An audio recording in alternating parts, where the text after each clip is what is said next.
Welcome, action fans, and thanks for joining us for the second season of All 90s Action, All the Time. I'm one of your hosts, Scott Murphy, and on this season of the pod, we will be looking at the 90s films of Sylvester Stallone.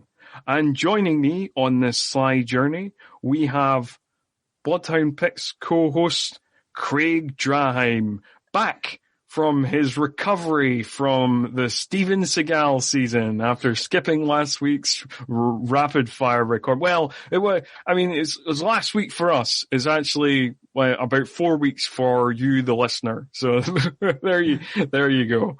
So welcome again, Craig. Thank you for having me. And I want it to be known, Scott, that I'm not your robot. That is a reference. Well, if you've seen this movie already, which you probably have, that is a reference that you will definitely pick up on, and something we will definitely talk about later. Now, before we get started, I need to put a qualifier on this season that we will not be covering all of Sylvester Stallone's films from the 90s. No. Just his action films. So, we will not be covering Oscar, Ants, or his cameos in an Alan Smithy film, Burn Hollywood Burn, and The Good Life. So, none of them. We will, however, be covering Copland, which is kind of a cheat, but we wanted to talk about it, and it's our podcast, damn it, so we're going to talk about it. And it's one of Stallone's best roles, in my opinion. He's really good. It's one of his best acting performances. So we want to talk about that. We want to celebrate that, because there's there will be occasional celebration. Obviously, there will be celebration of Sylvester Stallone throughout this season, but there will also be movies that we'll struggle through, which is kind of what's going to happen today, guys. But buckle in anyway, buckle in. Mind you, we did nearly get a fun start to this season. We came so close. But sadly, alas, Tango and Cash was released on December the 22nd, 1989. We came within 2 weeks, Craig. Oh, I know. God damn it. But no, instead, we are lumbered with this movie, which most critics and most fans of the Rocky franchise believe it to be the worst entry. Anyway, I, as always, want to give you some details on the movie. So, Rocky V came out on November 16th, 1990, and was directed by John G. Avildsen, who was the director of the original Rocky picture, and his other notable credits include the fact that he directed the first 3 Karate Kid pictures. And as always, the film was written by Sylvester Stallone himself. Critically, the film has a 31% on Rotten Tomatoes, based on 36 reviews, 55 on Metacritic, which seems slightly generous, based on 16 reviews, 5.3 out of 10 on IMDb, and a 2.3 on Letterboxd. So this, I wanted to mention as well before we kind of get into the plot of the movie. You do wonder, and Sylvester Stallone has kind of said himself that he made this movie out of greed. That is a quote from Sylvester Stallone, and it does seem like maybe he was kind of looking for a hit, because in the in-between time, so Rocky IV came out in 1985. This movie came out obviously 5 years later. And in between that, he had like a couple of big flops, like 1987's Over the Top flopped hard, and the previous year's Lock Up was also a pretty big flop, and Rambo 3 as well in 1987 also it wasn't a flop, but it did kind of underperform compared to the previous installments and compared to some of his bigger hits. In fact, probably the biggest success of this kind of little 5-year stretch was Cobra, because it made something like I'm not sure. It made multiple times its budget anyway. It was like, I think it was like 160 million off a 25 million budget or something like that. Okay. Yeah. Even Tango and Cash, actually, it was 120 million off a 52 million budget, which again is obviously not a failure, but given the kind of old adage about, you know, for a film to go into profit, it has to be like kind of double the budget, because, you know, they don't announce like what the advertising budget and all that's going to be. So that's what they usually say. So it wasn't that big, but it was a big hit when it came out on VHS, and it's made loads of money since. So yes, it wasn't the strongest kind of period of Sylvester Stallone's career after he'd kind of reached his kind of zenith in 1985 when he released both Rambo 2 and Rocky 4 in the same year. So yeah, I just thought it was a kind of interesting thing of maybe that's why he kind of decided to make this. It really feels like that watching it. And I know we've talked a lot beforehand, and as much as I loved Sylvester Stallone as a kid and watching his movies, surprisingly, like I only have seen the first Rocky, and then I watched Creed that came out more recently. But yeah, all the other Rockies I hadn't seen and still haven't up until this point of watching Rocky 5. But yeah, even watching it, it definitely felt like a cash in. Even by the people acting, you can kind of feel that a lot too. Yes. That is part of the problem in the movie. We will get into, as always, listeners, we're going to talk about the plot of the movie. So, you know, big spoiler alert ahead in all block caps. You know, if you've not seen the movie, maybe you want to check it out, come back, listen to this. Or maybe you just want to listen to this and save yourself some time. It's watch it as part of the series. But anyway, yeah, it does. I think it is part of the problem of the movie, really, that so many of the cast seem quite disinterested, that everybody seems either kind of low-key or like, you know, like Burt Young as Paulie, who's usually an entertaining presence, seems kind of like disengaged. Mm-hmm. Talia Shire, who, as I mentioned in a kind of previous conversation we had, like messaging back and forth about this movie, that like Talia Shire as Adrian, she was also filming Godfather Part 3 at the same time, and is flying over to Rome, is flying LA, Philadelphia, Rome, you know, all this kind of back and forth. And she looks very tired. She looks visibly tired throughout the movie, and she gives, frankly, a weird performance where she is either really underacting or really overacting, and doesn't hit a middle ground throughout the movie. Either she's kind of saying lines like kind of, Rocky, like I don't think you should do that, or she's just being like, Rocky, oh, you're losing us. You know, like it's just either one extreme or the other. There's no in between. It's just a really schizophrenic performance throughout the movie. Well, and that's because going from seeing the first Rocky and her performance in that, and I'm not sure, obviously, even though I know what happens throughout 2, 3, and 4, fairly well, but not knowing how her performance handles, I guess, in those other films, you know, going just off of that first movie and then seeing this, like, what character is she? Because I don't remember this from the first one. I mean, like all the characters, they become slightly more melodramatic as the films go on, but she still makes sense as a character. She doesn't make sense as a character in this movie. Like, I think is part of the problem. She still makes sense as a character in the other movies. Yeah. So, yes. And then there's Sylvester Stallone himself, who, as we'll get to very soon as we discuss the start of the movie, his performance is, he doesn't look particularly interested. And Rocky in this movie is, like, obviously when Sylvester Stallone is playing Rocky, obviously he does the "Hey Rocky" voice, like that, but which is sometimes slightly incomprehensible. But in this movie, generally I can understand, in other Rocky movies, generally I can understand them, even if it is, doing that. But he really kind of hams that up to the point where some of his dialogue is completely incomprehensible. Yeah. It really is just... Well,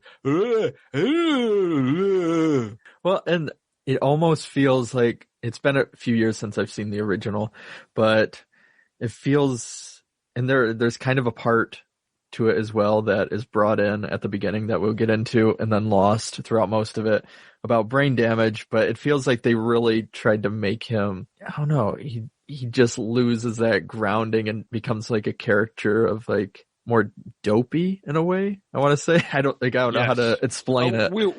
I think we'll talk about that more kind of throughout the movie, because there is several instances where, he becomes more caricatured and, in a kind of really silly way. But we'll get on to what happens in the movie. So possibly one of the most exciting things to happen in Rocky V is the opening movie, which is the edited highlights of the end of Rocky IV, is what we get at the start of Rocky V, which is, unfortunately, it kind of edits out, some of the most entertaining kind of bits, like when Dolph Lundgren, who's playing Ivan Drago, when he's being talked to by his trainers and stuff in the corner and stuff like that. And he's kind of, at first he's kind of dead confident. And then as Rocky starts to turn the tide, he's like, he's made of iron, it's very entertaining. And then Sylvester Stallone gives a very entertaining speech at the end of the fight that we also don't see. But we do see him, win the fight. But then after that, and that takes up the first 10 minutes of the movie or something. It's it goes on. It feels long. It feels like, so I'm just gonna watch this whole fourth one now. You're just gonna watch the end of Rocky IV. We've got the footage. We're gonna recycle it. It's gonna be one of the most exciting things you see. So enjoy. But anyway, then we get the aftermath of that fight. And what do we see in the aftermath? We see Rocky shaking, and at first he's in the shower, and the coach is telling him, or one of his coaches is telling him that, how great he did. And then he pretty much says, please go get Adrian. And Adrian comes in, and Rocky is shaking, and he's talking about how Mick was saying at some point that a fighter can be broken, and he feels broke, and he's shivering, and he's just wants to go home. And then Adrian is kind of holding him, but also seems a little distant, especially, I don't know, for me, I'm not in that position where my partner is a boxer, but I feel like I'd feel more worried about somebody who just took all those blows and then, is now shaking and saying that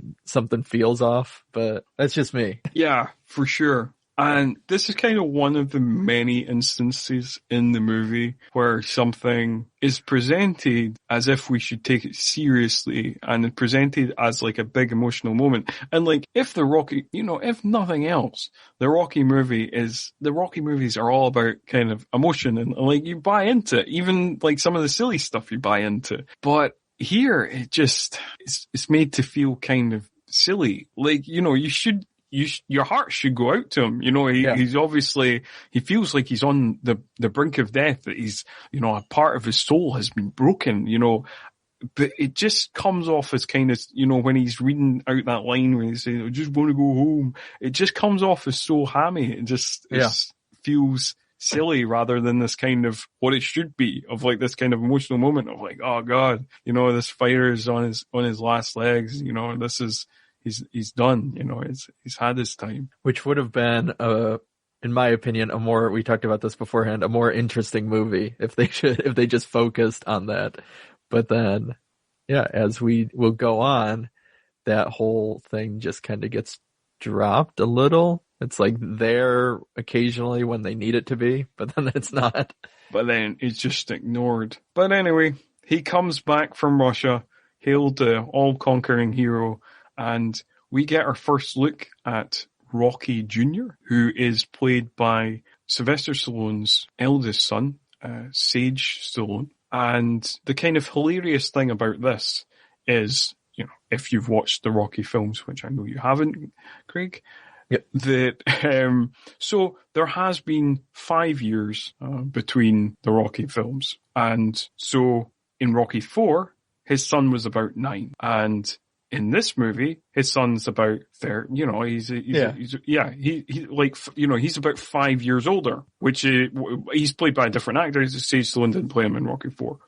But, so in terms of the span of like the time that's actually passed in real life, makes sense. In terms of the span of what time has passed in the film, because this starts the day after Rocky IV, basically, makes no sense at all. No. Well, it even, with plot elements that pop up soon, which I know we'll get to some other stuff before then, but it seems like they were in Russia for years. I mean, the way they talk about it, like with their money and stuff like that, it makes it seem like they're in Russia for a long time with this fight instead of, you know, whatever the amount of time it actually was. Yeah, it wasn't that long.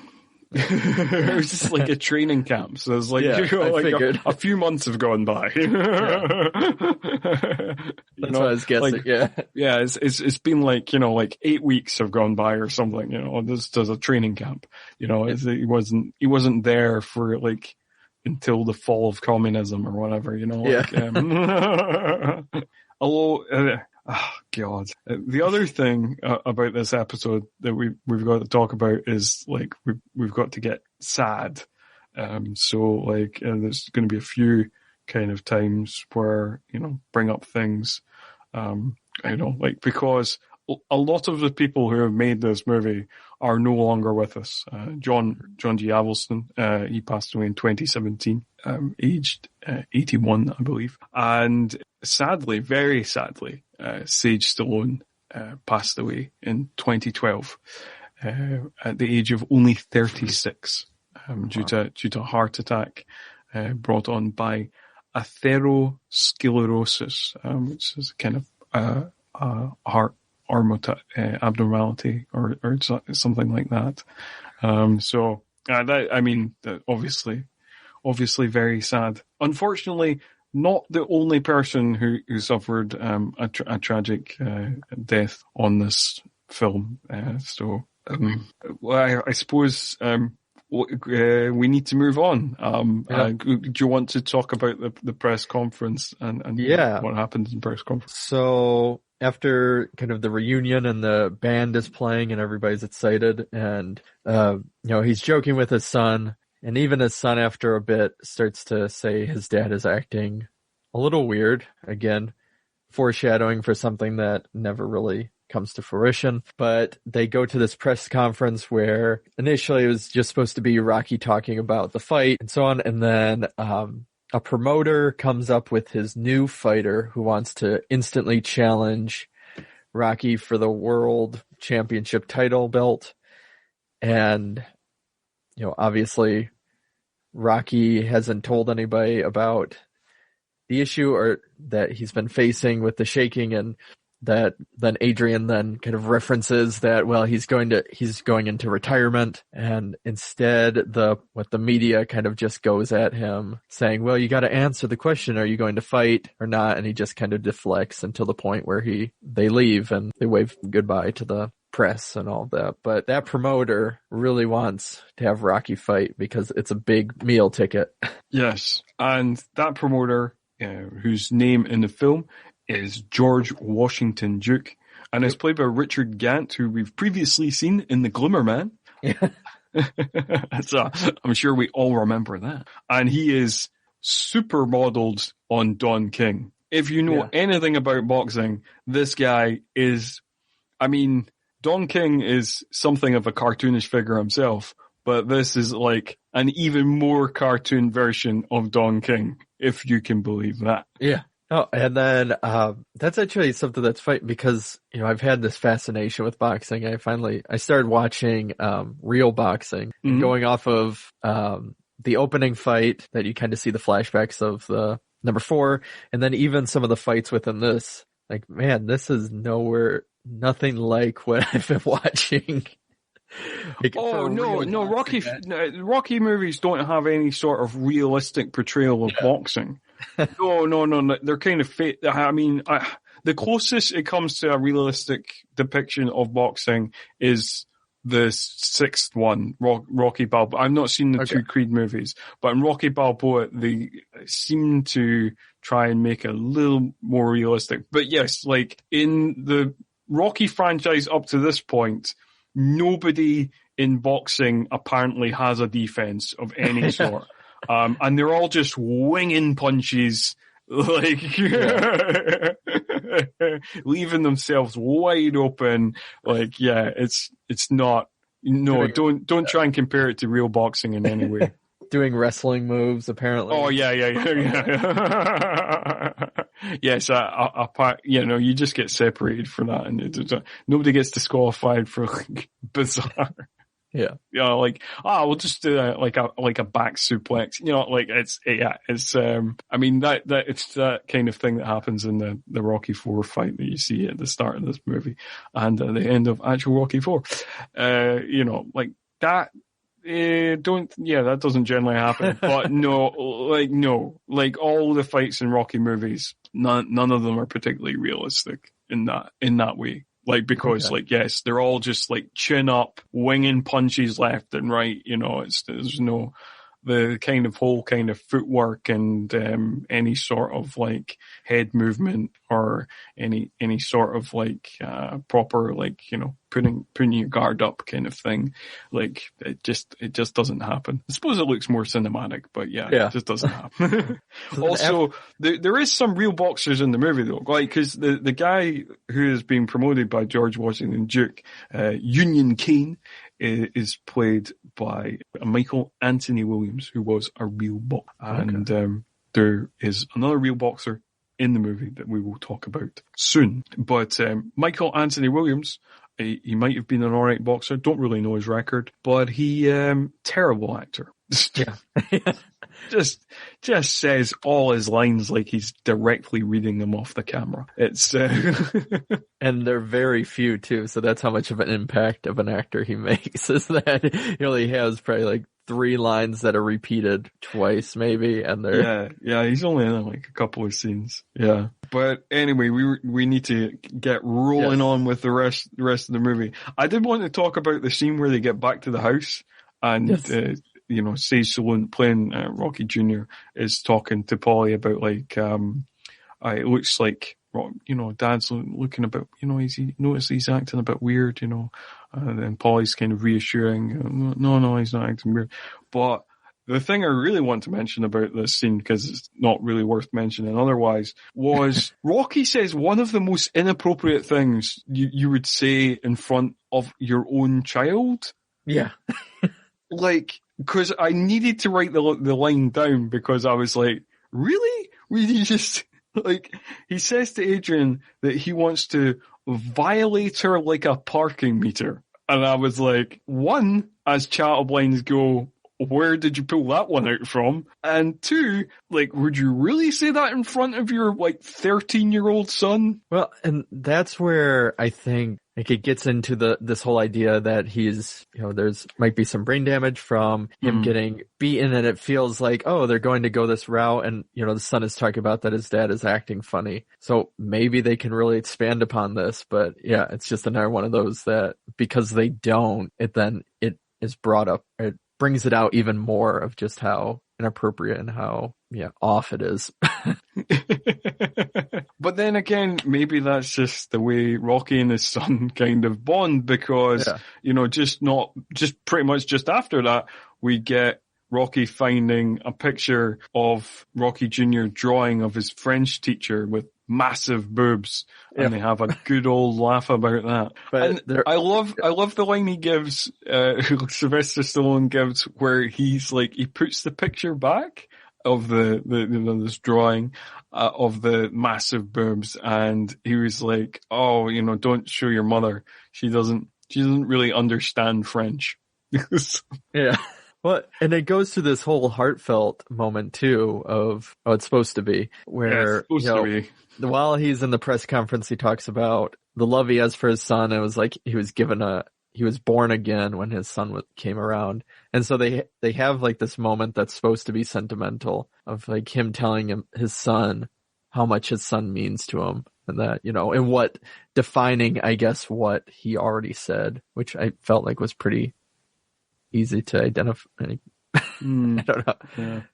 But yeah, it's supposed to set up, I feel like, this father-son relationship, which I know they expand upon kind of in Rocky Balboa. Yes. But yeah. Yeah, some of the moments kind of work, and like I did watch an interview from Sylvester Stallone at the time, and kind of, it seems like some of it was kind of taken from real life, of like, in the scenes of like Sage's, just bringing out that frustration of like the fact that Sylvester Stallone generally was away a lot of the time, making films. And so they kind of drew from real life in those kind of interactions a little bit, or that's what he was saying in interviews in 1990 anyway. Okay. I mean, yeah, it's ripe with that kind of emotion, but as we'll get in, and as we've already mentioned many times, it just doesn't follow through, I feel. No. And it's just like, yeah, you want kind of more of that, of like, because it feels like there's stuff there, and some of it is quite touching, but then some of it feels forced, and some of it is just badly written and feels kind of hammy and silly. But anyway, talking about hammy and silly, here's one of the big questions of the movie. Now, you've not watched the Rocky franchise, but you have seen the first Rocky film, right? Yes. So you have some awareness of the character and what type of character Paulie is. Correct? Yes. Now, I know. Would you trust Paulie with your money? Well, that's what I think is funny, because, so no, I wouldn't. But Big capital no is the answer to this question. When watching this one and knowing at least the little bit that I do, I was like, I feel like, doesn't he mess something up every single movie? And yes. there's still like trusting him and giving him this stuff or whatever it may be. He's still handling certain things. But yeah, for them to basically give all of the decisions to him, who openly drinks constantly, I feel like. Well, I mean, like, again, so this is kind of one of the, this is one of the kind of plot points that seems to be a story, but then doesn't become a story, because he doesn't drink as heavily like in the other movie. He's always kind of like this kind of crazy uncle character of like, it kind of irresponsible, kind of grumpy, kind of snarky, sarcastic, kind of funny, telling funny stories, whatever. You know what I mean?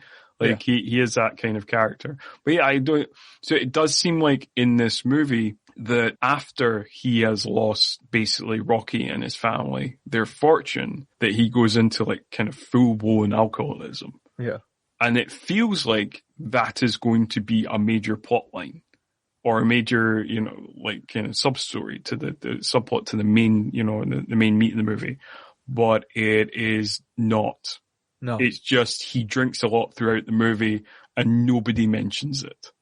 Yeah. Well, he gets upset at Adrian because she's yelling at him about losing all their money, and he gets defensive, like, well, I didn't do it. And you'd think, well, maybe there will be some sort of arc in terms of like feeling remorse that he is the one that lost all their money. Like he played a substantial role in doing that. Or I don't know. It just No. Again, that does feel like it could be a subplot of like running through the movie of like a kind of redemptive arc of like maybe he does something, like to win some of the money back or something, or either that he just learns his lesson of like, yes, I am, even though I'm not directly responsible because I didn't actually steal the money, that I still have some moral responsibility there of like, I gave this guy the power to this accountant, the power to rob us blind. Yeah. But no, that, it's just like, it's kind of forgotten about. Adrian is very briefly, very angry with him in like two scenes. The scene in the mansion, which will soon be sold off, and the scene with the lawyer meeting. And then it's never mentioned again. And he's just kind of wacky Uncle Paulie for the rest of the movie. Who gets to live with them still, and yeah.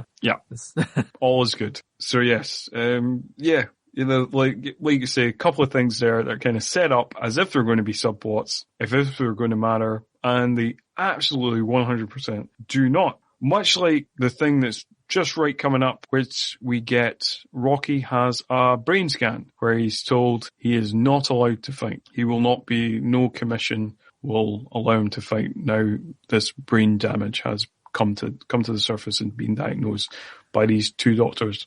Interestingly, at no point does he ask for a second opinion, but there you go.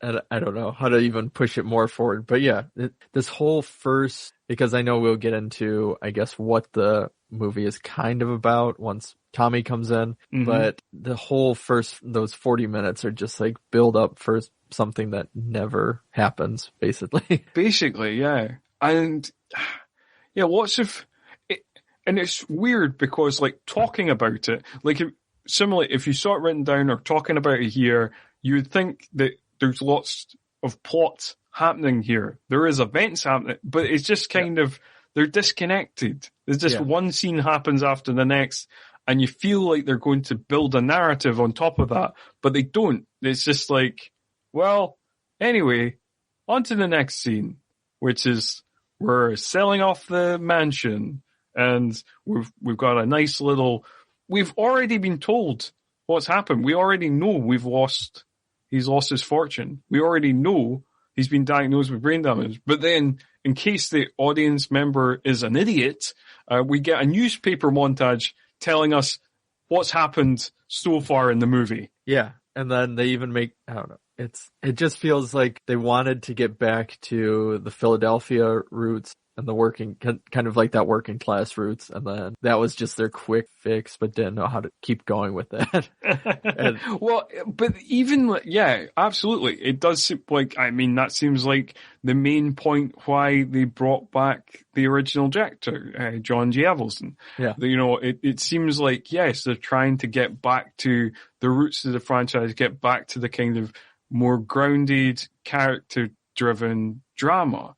But they do it in such a way that just feels, it just doesn't feel convincing. It just doesn't have the same emotion, commitment, authenticity, kind of groundedness that the original movie had. You know, like in this movie, it talks a lot about, you know, we'll talk very soon about like Tommy Gunn, talks about Tommy Gunn versus Rocky and how Tommy Gunn doesn't have the heart of Rocky. Well, this movie doesn't have the heart of the original.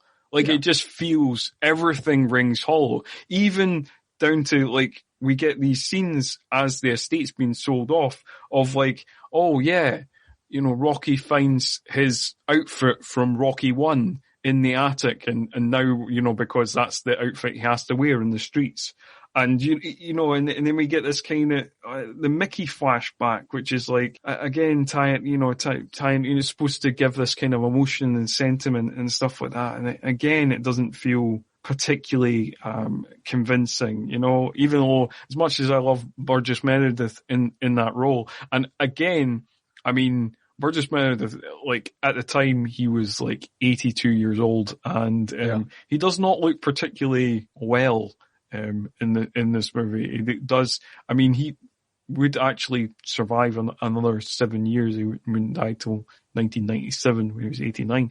But he doesn't look in great shape. He looks kind of on his last legs, and it looks like he's really struggling through that flashback scene that he's in. Yeah, and well, sadly. And so because it ends up coming up when they're talking about it, the whole. As I've only seen the first one, I know there's a love that he has for Rocky, but it seems like there was still those boundaries, I guess, but I could be wrong based on, you know, what happens in 2, 3, or 4. But this feels like it's so on the nose. It's kind of developed. Yeah, it's kind of developed more. And like, You see the bond more, and then there's like, this big emotional moment in Rocky 3 when when Mickey dies in Rocky 3. Sorry for anybody who's not seen Rocky 3, spoilers there, Mickey dies. Which I've watched the YouTube clip of it, so I know that. All right, you've seen Mickey's death, right? Okay, fair enough. Yeah. Like in the dressing room before he goes to fight Clubber Lang the first time. Oh. So then they end up back in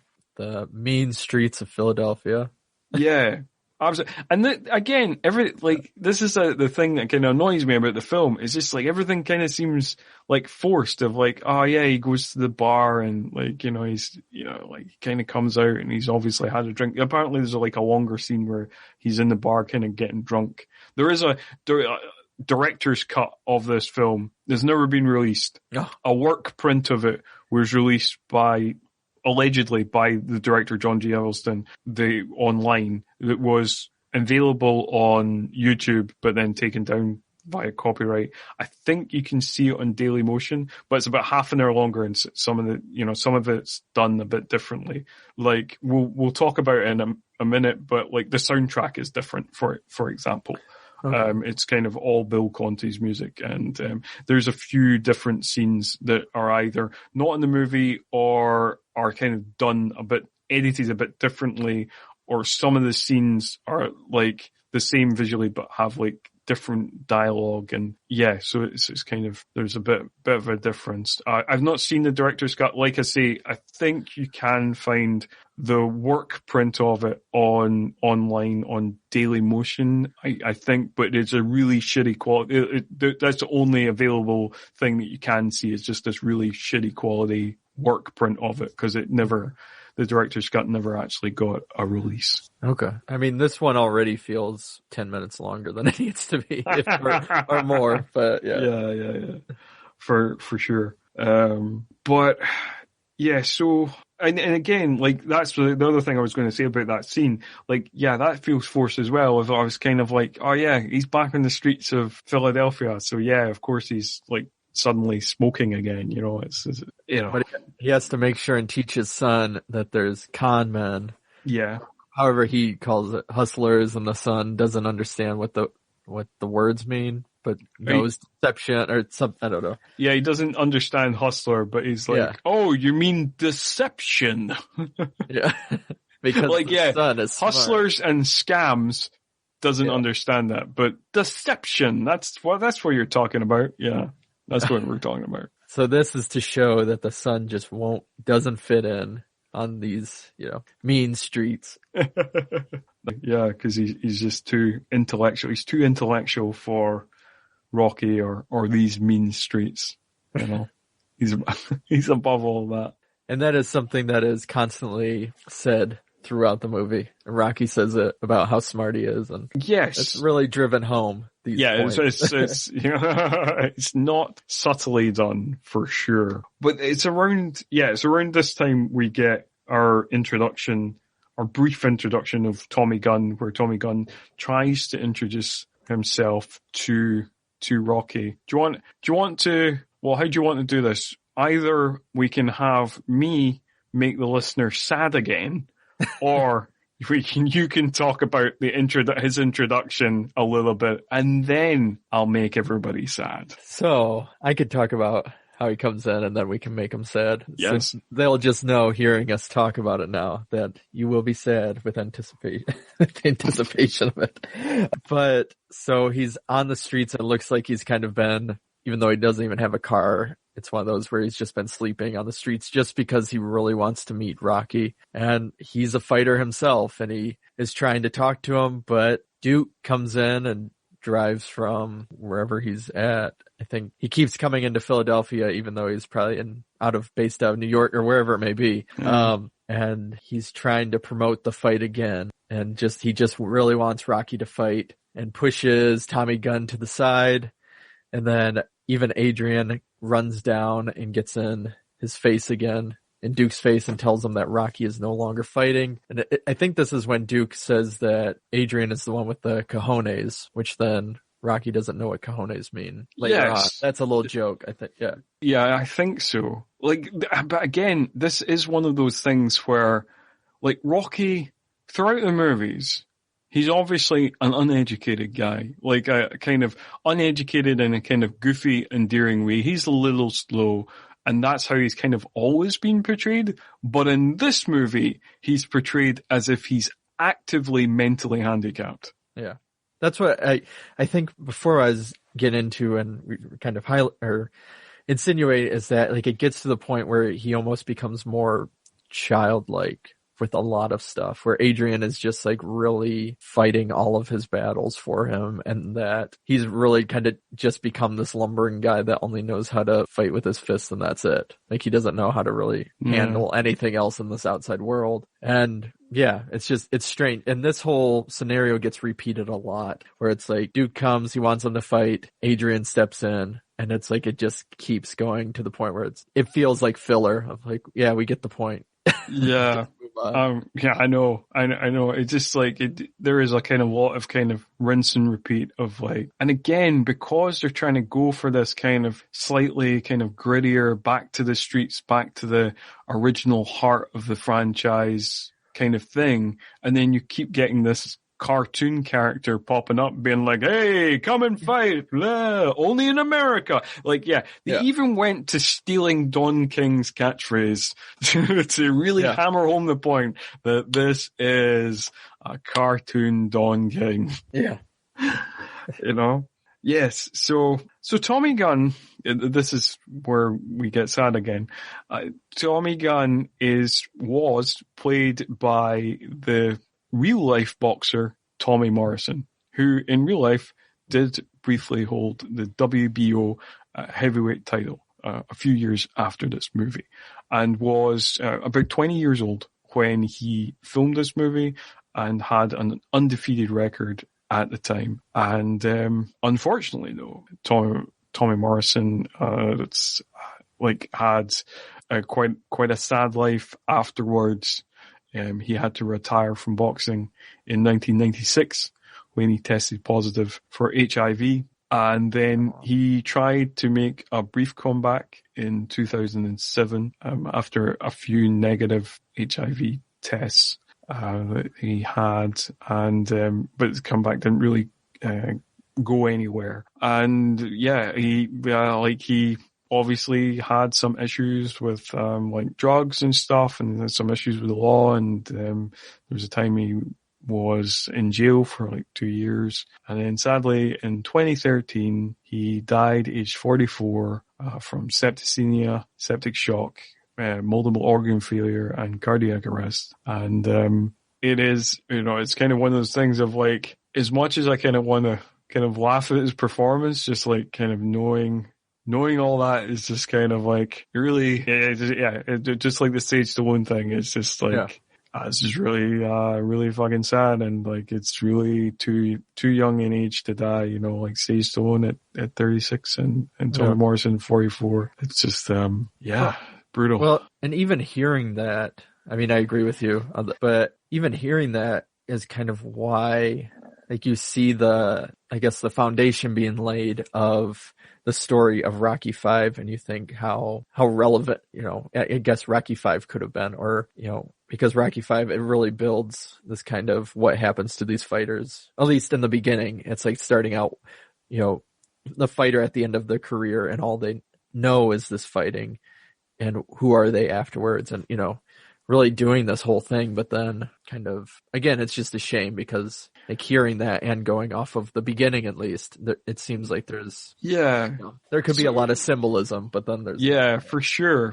And like, you do feel like there's a lot of interesting stories this film could have told, like just a simple drama of like Rocky and his family trying to rebuild their life, without the kind of super heavy nods to the original that this movie's got of like Rocky returns to the gym, Adrian's working in that pet shop again because they've just kept their job open all these years, that kind of thing, like, just rebuilding their lives. Or they could have had they could have had this drama that was like kind of highlighting how, kind of dodgy boxing promoters can be, and how like the fight business does chew up and spit out a lot of fighters. And yeah, there's a lot of people, not just in boxing, but in MMA and a lot of combat sports that, you know, by the end of their career, you know, are kind of, it's taken everything from them, you know? Yeah. And they don't have, you know, they stop, you know, and that's why lots of fighters like come out of retirement all the time, because they just don't know anything else. Like the fight business is their life. And there's a interesting story to be told there. And this film singularly does not tell any of those stories. Yeah. It wouldn't be until, you know, you had, I know there was a documentary that just came out about, I can't remember now. I know it's the wrestler. I mean, there's the movie The Wrestler, and then there was just a documentary that came out about that he kept going back to, going back to his career and how his body was basically breaking down. Why can't I think it's Nail in the Coffin, isn't? Oh, the one about Vampiro. Yeah, yep. Yeah, okay, I've not checked that out yet, but it's supposed to be good. Yeah. I mean, yeah, like, you know, the wrestling business is very similar. Yeah, let's have wrestlers have retired multiple times because, like, the wrestling business is all they know.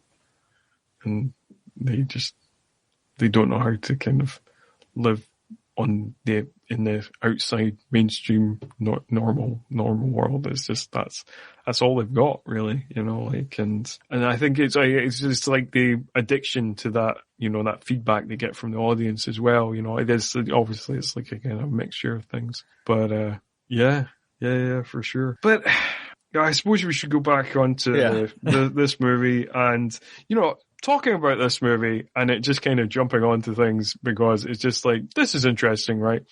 Another thing this movie does is, so we get like a little scene of like Rocky Jr. He's getting bullied. He gets his coat stolen, and he's getting pushed around by these other guys and stuff like that. And then he meets this girl who's called Jewel, and they kind of spark off a relationship. And then kind of in the background, there's like rap music, and throughout the movie, there's just kind of these kind of hip hop beats in various scenes. And it does, again, feel like one of those things of like, rap is cool, right? That's kind of hip and now. Yeah. No, I mean, it really feels like they're doing the throwback, but also for the new generation. This is the remake. We're done with the kids and all that. Yeah. But even that storyline, it just, again, mixed with everything else that is going on, it kind of gets lost. Like, there's so much point as Rocky Jr. is like going down his spiral and becoming a lost kid. You're kind of like, well, you didn't even focus on him long enough for me to be like, how has he been a lost kid? Hasn't this been just like a week or something? Had a piercing or whatever? Oh, I love that. There's like in the kind of couple of scenes where he's the bad kid. And literally it does seem like this was like a week-long phase at Christmas. Like to kind of signify that he's become the bad kid, he has like a long earring. And then in one other scene, he smokes. Yeah. And then immediately after that, as soon as Rocky gives him the kind of inspirational speech of like, oh, let's, be friends again. Let's be home team. He goes back to wearing like sensible jumpers and, being like the super good, like, cause when he's the bad kid, he's wearing like a black t-shirt, denim jacket, earring, but then he's got like a kind of bad kid haircut, and then like the next scene is like back to being a good kid. He's got his curtains, he's got his sensible jumper, like he's all sweetest little guy. And that is that whole story. That is that whole story, yeah. And again, like everything just feels like filler, like even like, so, just kind of at this point in the movie, we get like 2 montages basically back to back. Yes. Even the montages feel just kind of like uninspiring. Like at least, the montages in the previous movies, each of the montages have been like, yeah, fist pumping, like it really gets you off your seat. It really, is one of those things that, even if it's kind of silly and kind of over the top, there's an emotional response there. But in this movie, there's just nothing. And Yeah. I think also it doesn't help that basically we get 2 back-to-back. We get one of like Tommy's initial rise, and then we get a brief scene of Rocky Jr. Beating up his bullies, getting his jacket back, then taking his jacket, showing off to his dad, and being like, I got my jacket back. And then Rocky being like, yeah, cool, like back to training with Tommy. And then we cut immediately back into another montage, which we continue the rise of Tommy and getting bigger and bigger fights. So it's just like, and you're just like, yeah, okay, this is interesting, I guess.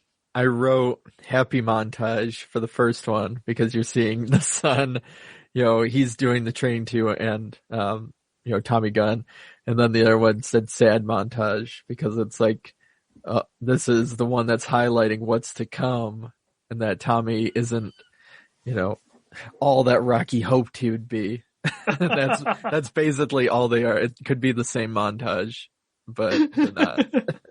Yeah, no, absolutely. I mean, it's kind of happy montage because Tommy's kind of on the rise, and we see Rocky Jr. kind of, he's going to beat his bullies because he's getting his own little training montage, but it's like not quite happy as well because you can clearly tell that Rocky Jr. is angry at his dad. He's been trained by Paulie and he's upset about that. But like, yes, for the other montage, I've just put like, everybody's sad. I've just put Adrian sad, Rocky Jr. sad, Tommy frustrated. That that's that montage, because Tommy keeps being told that he is Rocky's puppet, but his puppet, because that makes sense, unlike what is said later on. Which we'll get to more. But I mean, even because we're talking about the montages and kind of realizing that's that we kind of jumped ahead. But I mean, in all honesty, that because we missed the scene where Tommy is actually, he spars and he's too forceful. We kind of skipped over the kind of initial sparring session, and when he comes back to dinner and he basically stays with Rocky from that point in the movie. Yeah. But again, it kind of goes to this movie in itself of that. I don't know. I don't even think we would have had to say, I mean, I brought it up, but you wouldn't even have to say that stuff because it just ultimately doesn't feel like it matters. As you've, been saying, nothing really feels like it matters. Although, kind of talking about that part of the movie, we do, there's 2 things that I do want to briefly talk about. One, because I think it's funny, Tommy is giving this speech, once he comes out the gym, he's beating up that guy, and Rocky's not sure about managing him. And then he comes out and he gives him a big speech about how, Rocky was his favorite guy and he's watched him since his first title fight with Apollo Creed, and he's followed his career and he wants to follow in the same path, and and he's hungry for this and he's determined. And then after he gives him that speech, we lock onto Rocky's face and he doesn't say anything for a long time. Yeah. Or what feels like a long time. And then he just goes, "Are you hungry?" And Tommy looks confused and then kind of goes, "Yeah." and then it's like, okay, well, Adrian's a good cook. You'll enjoy her cooking. And then we kind of go off to the house. And it was like, this scene should have been shorter. It takes him and it's not like Rocky's looking thoughtful and kind of chewing on what Tommy has just said to him about oh, you should be my manager because of this. He just looks completely blank-faced, kind of vacant, kind of like he's just thinking about his shopping list or something. Yeah. And then and then he kind of clicks back into being present in the scene, and it's just like, are you hungry? It's just the weirdest little moment. He remembered the cameras were on. Yeah. Suddenly, he stopped thinking about his shopping list. Yeah. Also, so there is this, basically, Rocky gives Tommy, Rocky Jr.'s room in the basement, because that's what you do. But it's weird as well how Tommy's kind of presented as like a kid himself. I mean, I know he's like 20, but like he's presented as if he's like a little kid sometimes. Yeah. Because like Rocky is showing Tommy the Rocky Marciano cufflink that he's got as the necklace, and he's, you know, really excitedly talking about it. And then Rocky Jr. tries to get Rocky's attention, and then Rocky's like, yeah, that's cool, but I'll, hold that thought, but I just want to finish talking to Tommy about this. And Tommy gives Rocky Jr. a sideways glance, being like, yeah, fuck off, man. You know, like, this is my time with Rocky. And he does the same look when Rocky Jr. gets his jacket back and they're sparring, and he gives the same kind of sulky lip and is kind of like, come on, let's get back to sparring, no? You know, like that. Yeah, no, it is. Oh dear. We've kind of covered, like, kind of skipping back, ahead into the movie. We kind of covered, like, the bit where, you know, Rocky Jr. kind of got off the rails. I mean, I suppose we could talk about, you know, Paulie being a terrible Santa, but doesn't even try for a second. Well, that's one of those interesting bits of like, so he's a terrible Santa. The kids are leaving on Christmas Eve because because he's friends with the bullies now. Because you beat up a bully, they become your friend. That's what happens. And so they're leaving, and and that's when, well, a series of things happen. But for this part of the story, then we'll get into the Tommy Gunn section, because they're all kind of overlapping. But Adrian is yelling at Rocky saying, you're losing your son, you're losing me. And it feels off because we're like, well, there's only been like one scene of him being rebellious, and you haven't really even been around that much in the movie. But then it kind of you're supposed to assume that all of this has happened in the two montages. The two because like he's saying like, oh, this didn't happen, you know, last Christmas. So I think you're supposed to assume that basically from the point of the first sparring session to that point has been roughly a year. Okay. Or I don't know, like maybe not quite a year, or something. The time has passed. Yeah. You know, like, so I think you're supposed to assume that like there's been roughly a year of that, like from the montages. But again, it's not exactly signposted that this is happening, because they're totally off screen for a while, and then suddenly Adrian and Rocky Jr. come back, and they're like, oh, you've not been in our lives for ages. And you're like, what? Yeah. You were in their lives like 2 scenes ago. Like, what? Well, that's what, because for, like, when watching it, it felt like, so were they still in their mansion last Christmas? And I don't know, even parts of the dialogue, it's like, so have they only been in Philadelphia? Have they been in Philadelphia a year, or has it been I don't know if, I wasn't sure about that. You know, I've watched this film a few times, actually. I'm still not sure about that. So I'm not sure if, like, Last Christmas refers to the fact that they were still in the mansion last year, or that last Christmas they had just moved back into Philly, and so it's been a year. It's been between kind of 9 months and a year, I think. Okay. Like the Tommy's career, has happened. Yeah, I don't know. I'm guessing that is the timeline. But again, like, in terms of what we actually see on screen, like, everything in that regard feels totally fast forwarded. So it just doesn't have any emotional weight. So, like, when Adrian is like super overacting, and, you know, I've written this in all caps, where she says, you're losing us, you're losing your family. It just feels like super over the top and heavy. Yeah. And then, so it's like, there's so many little workings that, I don't know.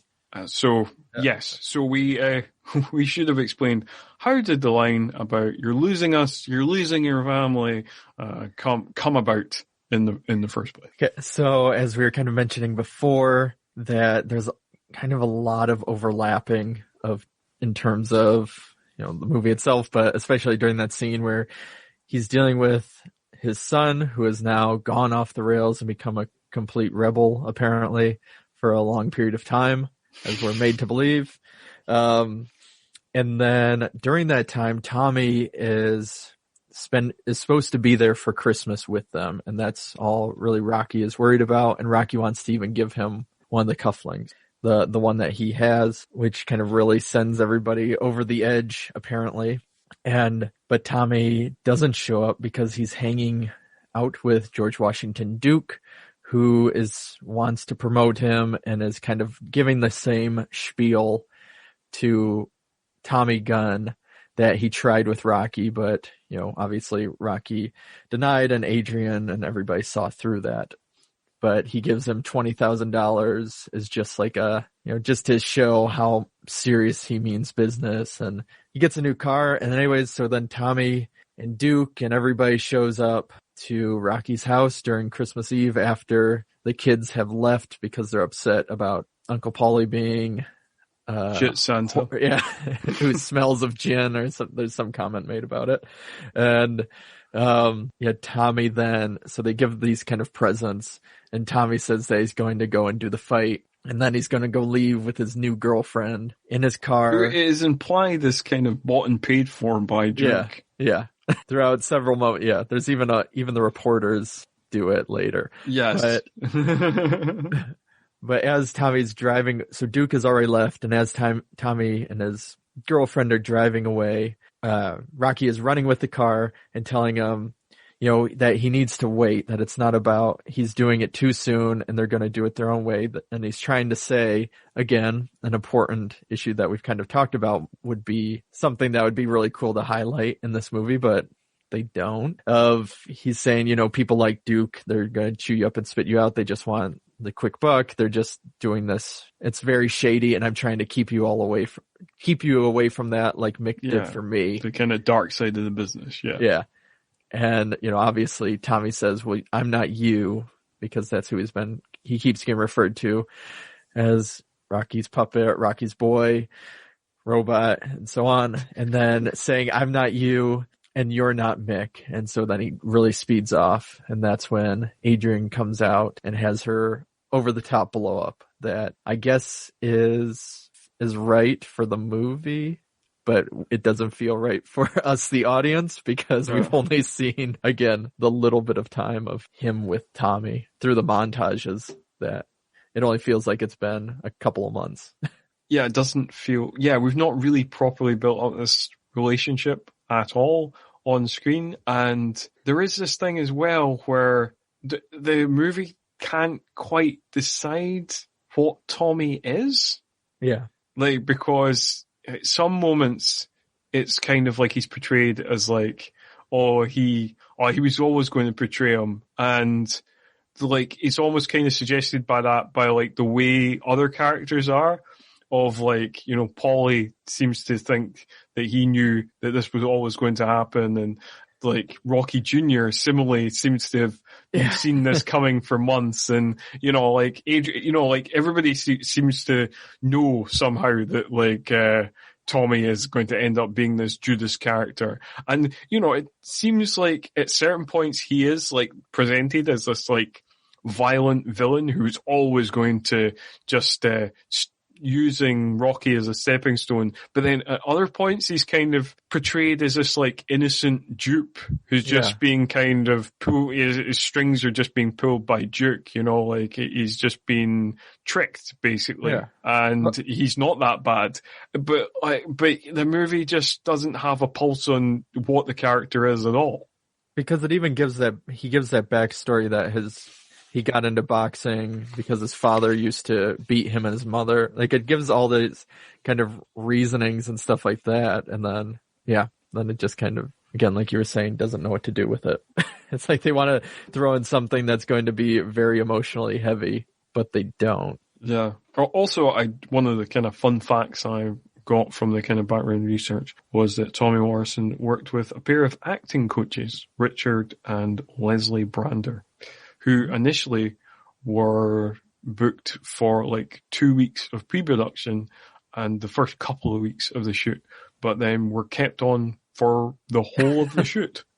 like for the whole movie, and we're even giving kind of some coaching to some of the actors on film as well, and had conversations with Sly himself and Talia Shire, and we're just kept on set because John G. Evelston and Sylvester Stallone were kind of impressed with their work, so we're kept for the full length of the shoot. And that's a kind of an interesting bit. I mean, having you talk about, and that you don't realize for a while, is that so many film shoots will have, or even actors will, you think they're, these incredible, which they are, even the most incredible actors, but they'll still have like acting coaches with them on set, and they're still they're constantly doing that. It's not like and I suppose, to be fair to Tommy Morrison, whose performance is not good, but he is not an actor. He is a boxer. He, like, his entire filmography was, before this, he had an uncredited cameo in They Live, and after this, he appeared in one episode of Sybil, and that is it. Okay. So, yeah, not an extensive acting repertoire to really draw from. So, yeah. To be fair, from that point, he is pretty wooden in the movie, but then again, he's not an actor. Yeah. So after that, is kind of when Rocky and his son connect, as we've talked about again. Yes, and he goes from smoking and piercings and denim jackets back to the sensible jumpers. It only took one inspirational speech, and that was that knocked that on the head. Well, I like, even when he's going to talk to his son, the girl, Jewel, asks Rocky Jr., do you want me to stay with you? And he says no, that he'll talk to his father alone. And then Jewel asks Rocky, are you going to hit him?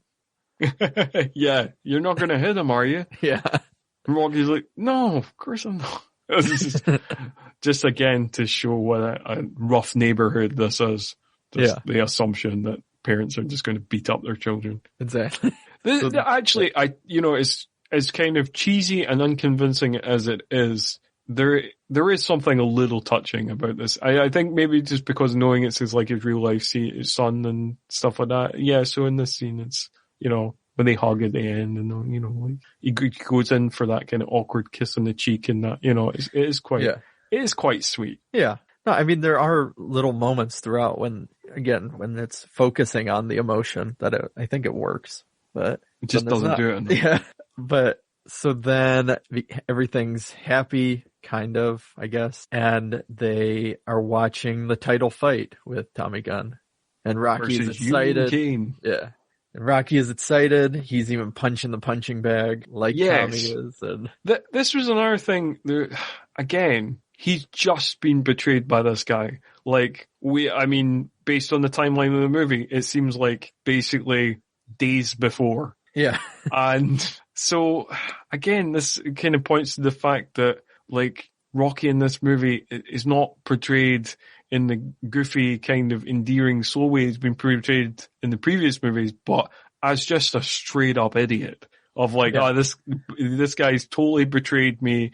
He's totally just used me as a stepping stone, but I'm just going to root for him anyway. Even though every Rocky, because in the actual fight that's being shown, everybody's booing this guy because everybody feels betrayed on Rocky's behalf.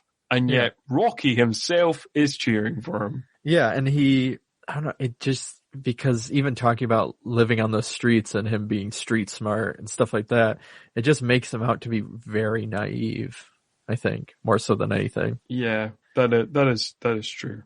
That's true. But, I mean, he's always been presented, again, it's just it just seems, he's always been presented as soft-hearted and a little bit naive. Yeah. But in a way that made sense. The way that made sense of that you found kind of touching or endearing or kind of a little bit goofy, and you're like, he's, that kind of, he's just this kind of big hearty puppy dog, really, it made you feel kind of warm, but just in this movie, it's done in this way that just makes you kind of like just kind of shout at the screen and just being like, stop being an idiot. Like this, like you just get frustrated with him.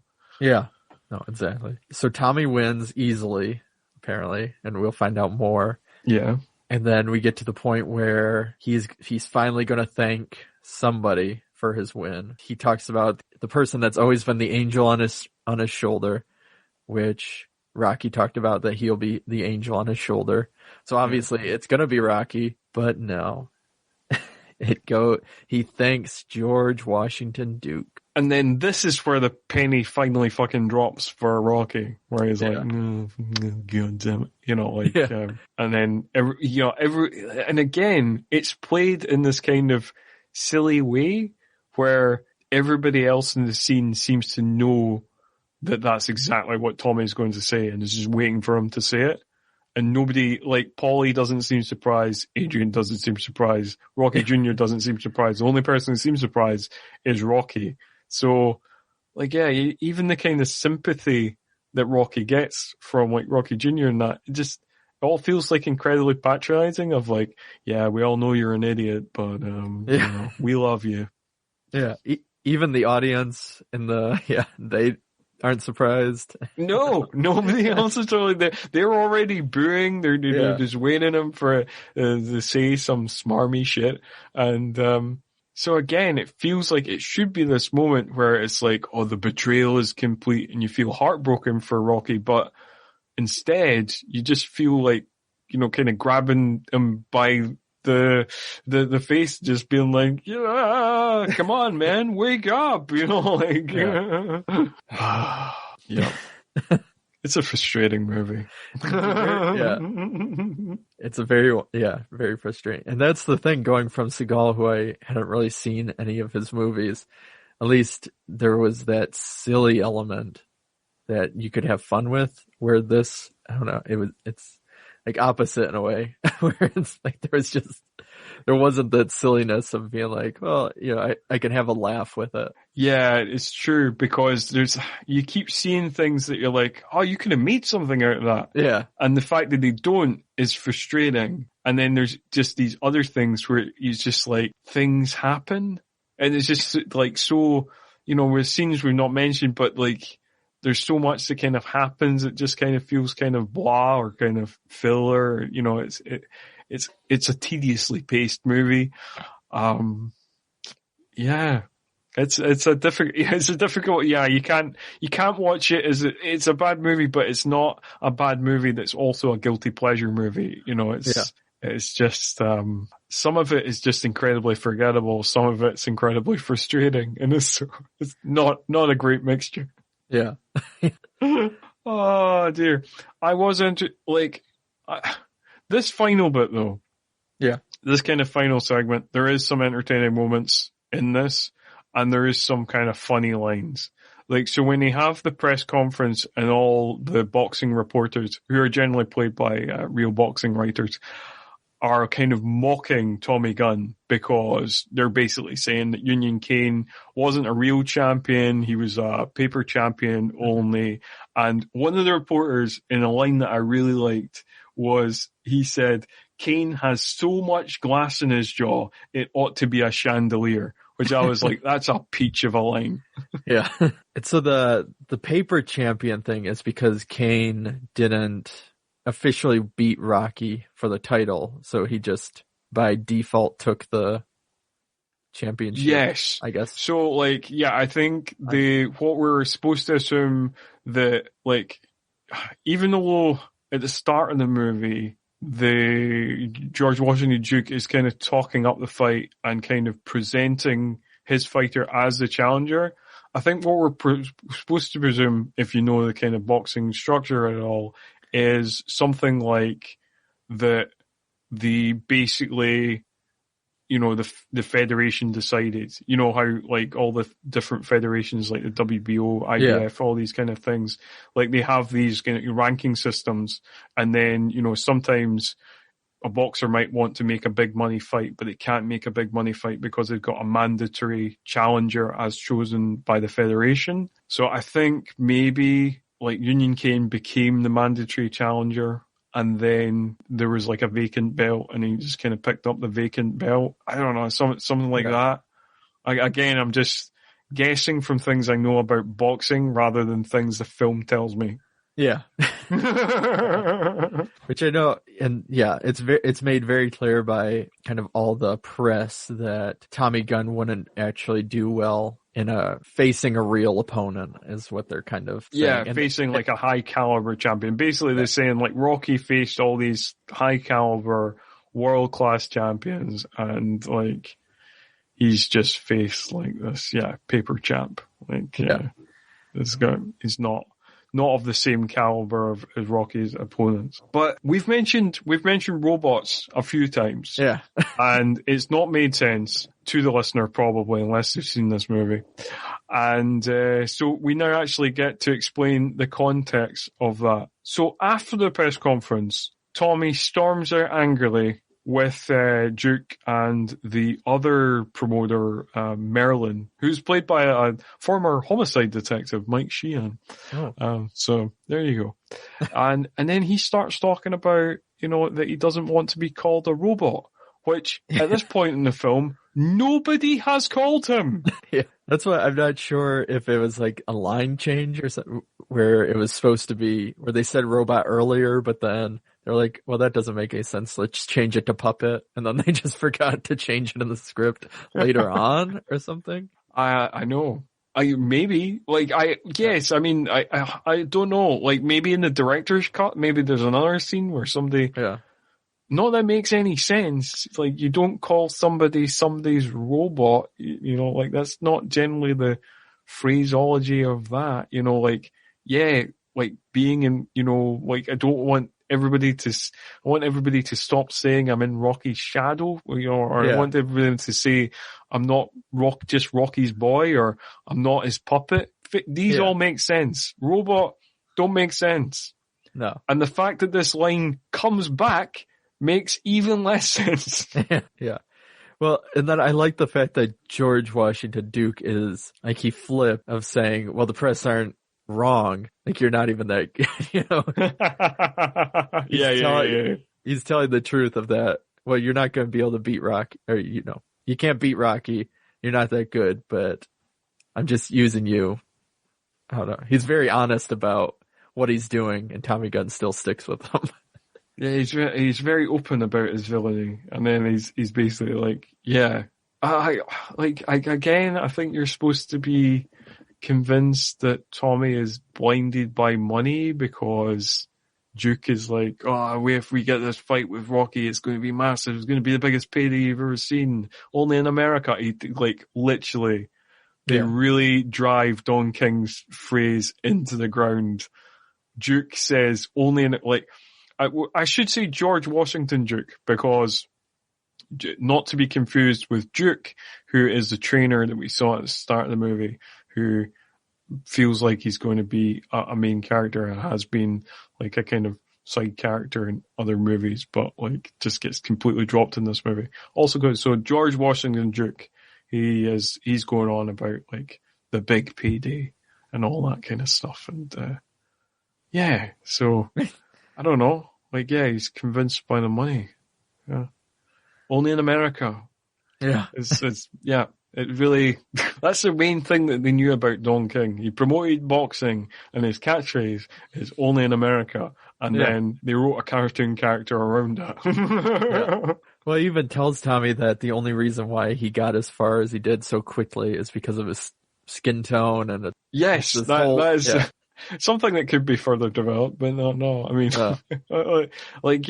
because again, that is something that's not really mentioned, and then suddenly it's kind of dropped of being like, Tommy's only getting ahead because he's the new Great White Hope. But we'll not discuss that in any great detail. We'll just kind of drop it in at the end, and you can do with it what you will. But anyway, we've not got long to go, so we'll just skip on to its silly conclusion. So the only way for Tommy to actually prove himself and get that payday is he needs to get Rocky to accept that fight And even if he can't accept it or doesn't accept the fight, then he needs to assault him and get him to accept any way possible. It's basically what Duke tells Tommy to do. So they, I guess, go to the bar where this is all happening while after the fight immediately happened. Apparently, I guess, because apparently this is directly after they've gone directly from the press conference to the bar. Yeah, because after the fight and Rocky wasn't thanked, him and Paulie decide to go have a drink. Where then Rocky Jr. is going to watch TV, which kind of the only reason for that is so that he can see his dad is on TV later, I guess. Yep. So as they're in the bar, it's very much one of those kind of because the plot said so kind of things. Yeah. So as they're in the bar, they get called out by Duke and by Tommy, who want to do the fight, but Rocky doesn't want to, and he keeps saying he's not going to, or saying phrases like, I thought we were brothers, or I thought we were close. He says it multiple times in different ways, but you're too greedy. Yeah. And we get the 2 more callbacks to the robot line. Like when he's standing in a car, he says, I ain't nobody's robot. And then when he comes into the bar, he says, people keep calling me robot. Yeah. It's like, nobody has called you this in the movie. What are you talking about, Tommy? Have you got a head injury too? Yeah. Well, I mean, he does say when he first meets him that he doesn't wear a helmet. Or whatever, for training. So that is true. Maybe everybody has a head injury. Yeah. In the bar, like you said, because this confrontation goes down, Rocky wants no part of it. But then Tommy crosses the line. He punches out Paulie, the good old loyal Paulie, who accidentally swindled them out of their fortune, but we've forgotten about that completely by this stage. So he's punched out, and that gets Rocky real mad. Well, it's supposed to be, I feel like that was the redemption that we were supposed to get from the beginning that you were talking about, of like, they were laying seeds of Paulie, like having an arc, and it's not there at all, but at least that's Paulie kind of stood up for Rocky, kind of, to get hit. Yeah, I suppose. Yeah. So then, Rocky says, well, then let's take this outside, and the news cameras are there and everybody. And George Washington Duke tells Tommy don't, because he's not a street fighter and Rocky is a street fighter. So, yeah. And then that's kind of the conclusion of the movie. Like the rest of the movie is like this street fight. We get like a few rounds of this street fight. Rocky wins the first round where he just like comes at Tommy with a flurry of punches, like knocks him on his back, and tells him that he's like these streets are his, basically. Yeah. And then Tommy wins the second round completely. He like punches out like several extras before he gets to well, because he hits Rocky as Rocky's walking away, so he even does cheap shots, and that's how he does do a cheap shot. That's how he wins the second round. He like basically punches out a bunch of extras and then like hits Rocky in the back of his head, and then starts laying into him after that, and knocks Rocky on the ground. But then once he's kind of like, we've kind of half remembered the brain injury thing. Yeah, kind of. That crucial plot element. Because we get this kind of weird hallucination, right? Yeah, it even goes into like experimental fate where you see Rocky and there's blood pouring down his face at one point, and like it's doing all these weird flashes. Yes, that is true. And then it's kind of intercut with like scenes from Rocky IV, which we already had at the start of the movie. The scenes from the flashback that was filmed for this movie with Mickey, and like you say, like this kind of weird experimental stuff, but then that's one more round. That's what's needed. That's what's needed. One more round. Mickey convinces him to come back in the flashback that he has during the hallucinations. He says, "Get up, you bum," and then also says, "Remember, Mickey loves you." Yeah. And it's actually like it's cheesy as like the certainly some of the sequels get, like, they always end in a boxing match because that's how these movies work. They're still even though they're action movies, they're kind of sports dramas. So, like, the street fight is both the most preposterous thing to happen in the movie, but also the most interesting thing to happen in the movie. Yeah, I agree. And yeah, it kind of goes back and forth. And, like, apparently, according to what I read, the final fight was choreographed by none other than wrestling legend Terry Funk. Which, if you're not into wrestling, that might mean nothing to you. But I am a wrestling fan, so that impresses me. Do you know who Terry Funk is, Craig? I don't. I was kind of I haven't watched wrestling in a long time. I know I watched it a bunch during that revival in the 2000s with Mankind and he wasn't Triple H and all of them. And then I know about like during the days of Roddy Piper and stuff like that, but not a lot anymore. Okay, he wasn't. He didn't make a big impression in WWF.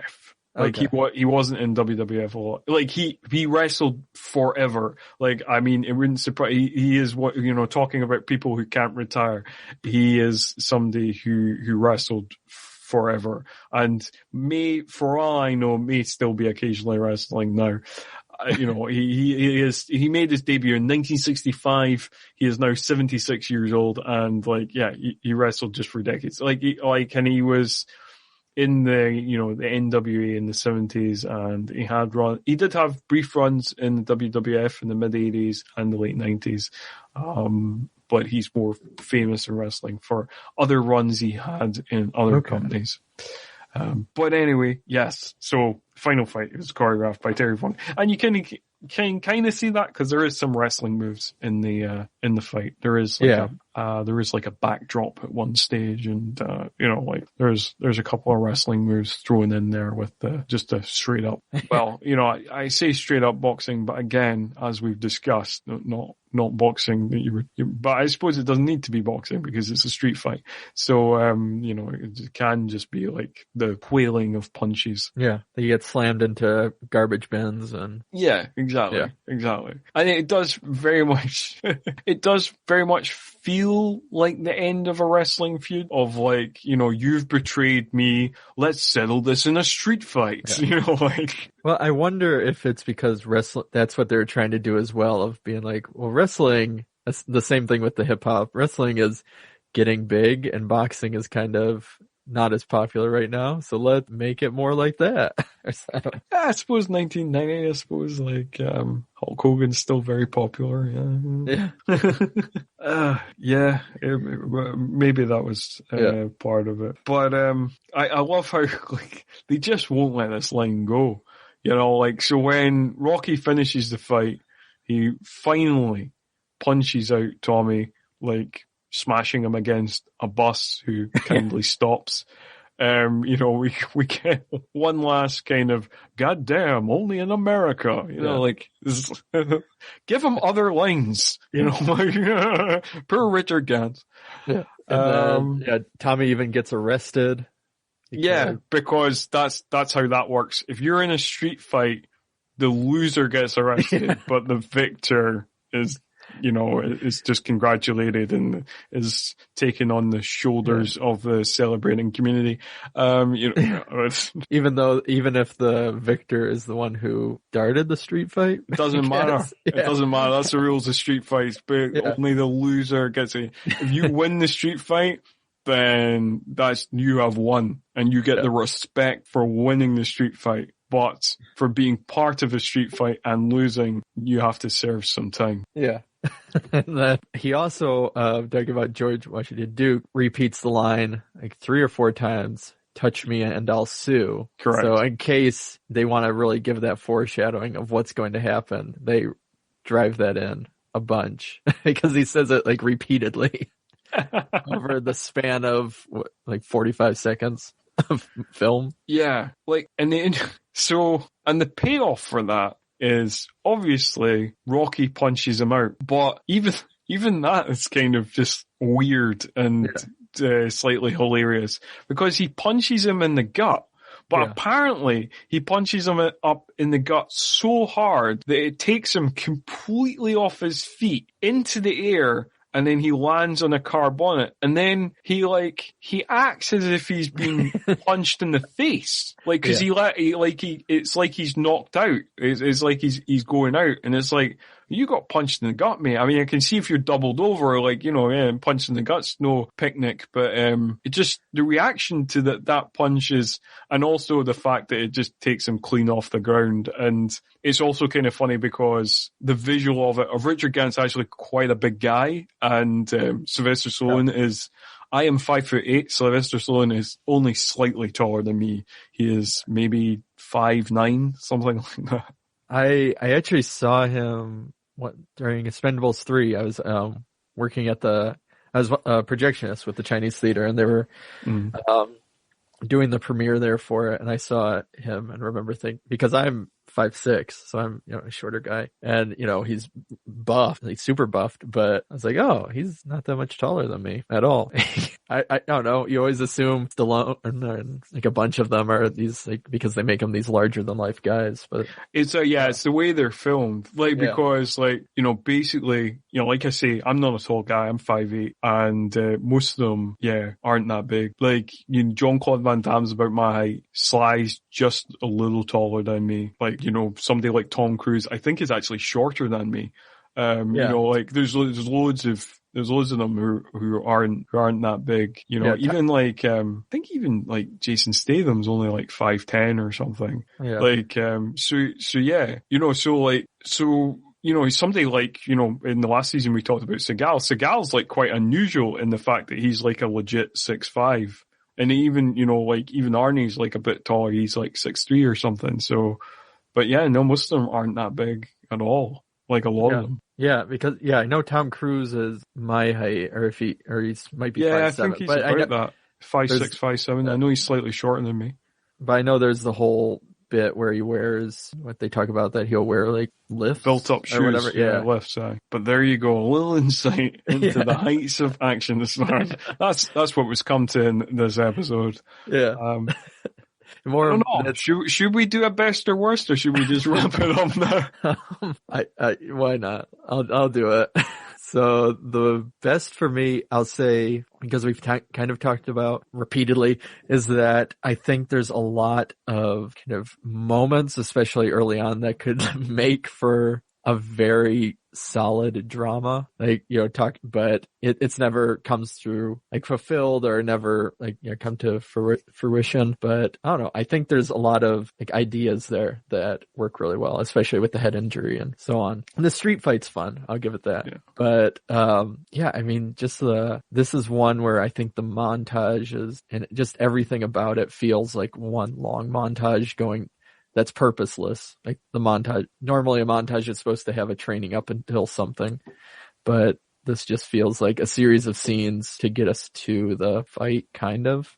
Yeah, everything kind of just feels dramatically inert throughout the movie, which is very frustrating. I think probably the best thing for me, it ends up being as silly as I like every time I've watched this movie, which I actually have a few times because I've rewatched the franchise and been like, I suppose I gotta catch up on this one too, to make the rewatch complete, I guess.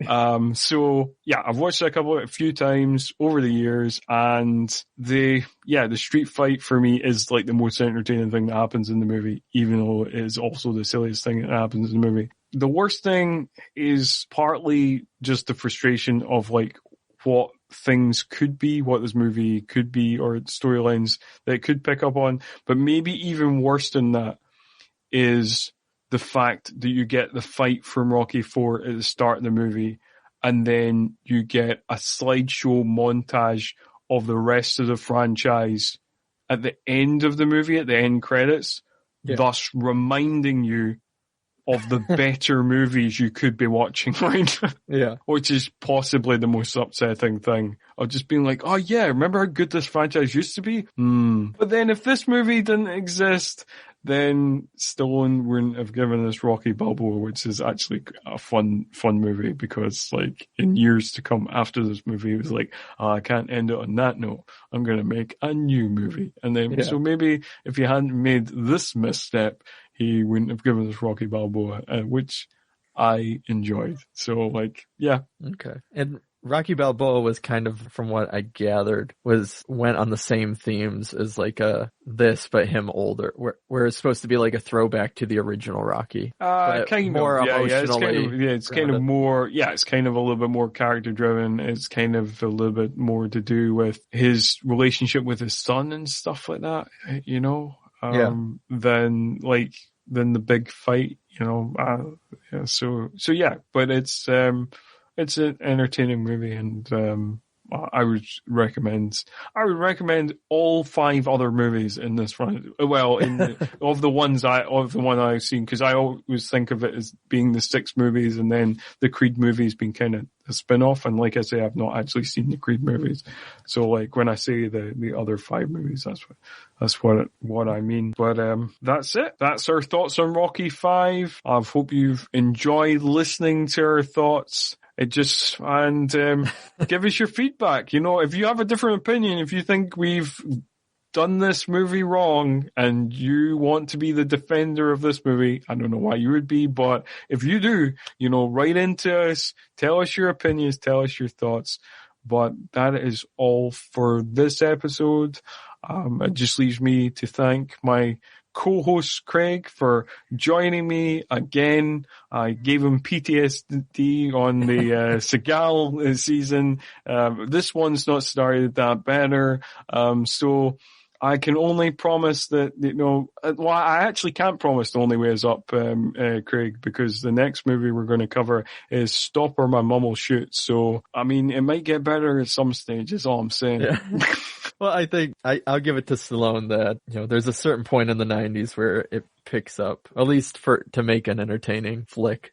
Absolutely. Yeah. No, I mean, like, I can promise where it gets good. It gets good in episode 3 of this season when we cover Cliffhanger. Yes.